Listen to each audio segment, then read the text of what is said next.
This channel does not promote any violent, harmful, or illegal activities. All content provided by this channel is meant for an educational purpose only.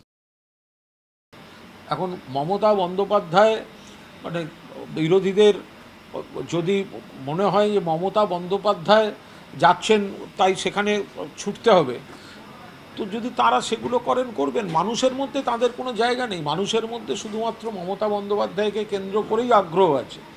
আর ওই তো উত্তরবঙ্গে গিয়ে এখন আর কী হবে? উত্তরবঙ্গে তো বিজেপির চা বাগান বেল্ট এবং বরিষ্ঠ নেতা জন বার্লা, তিনি তো বিজেপির কত খারাপ, বিজেপি কেন আদিবাসীদের দেখতে পারে না সেগুলো বলেই তো তিনি দলত্যাগ করে চলে এসছেন তৃণমূল কংগ্রেসে। ফলে এখন কে কী করতে যাচ্ছেন তাদের ব্যাপার।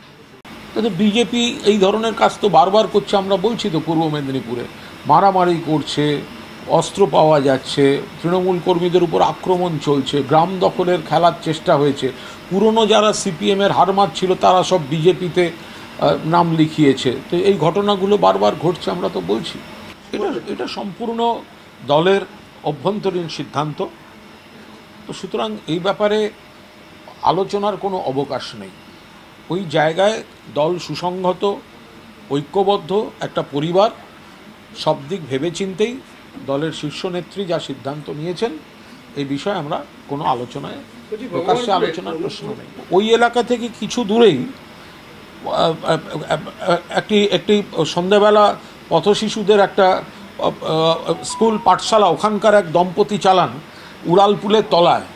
সেখানে বই খাতা নিয়ে কিন্তু আমাদেরই দেখা যায়, আজকের আন্দোলনকারীদের কাউকে কিন্তু সেই বাচ্চাগুলোর পাশে দাঁড়াতে সারা বছর কোনো দিন দেখা যায়নি।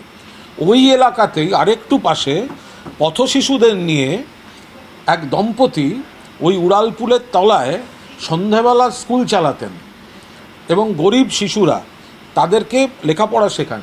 সেখানে সাধ্যমতো বিভিন্ন নাগরিকরা, আমি নিজেও পার্সোনালি বইপত্র খাতাপত্র নিয়ে কখনো কখনো তাদের সাহায্য করতে গেছি।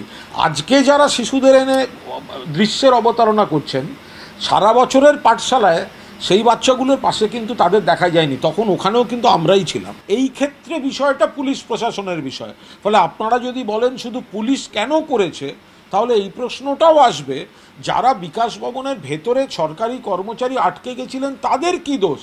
সেই মহিলাটির কি দোষ যে তার অসুস্থ বাবা মার জন্য বাড়ি যেতে চাইছিলেন এবং এরা আটকে দেওয়ায় কার্নিশ দিয়ে নামতে গিয়ে পড়ে গিয়ে জখম হয়েছেন।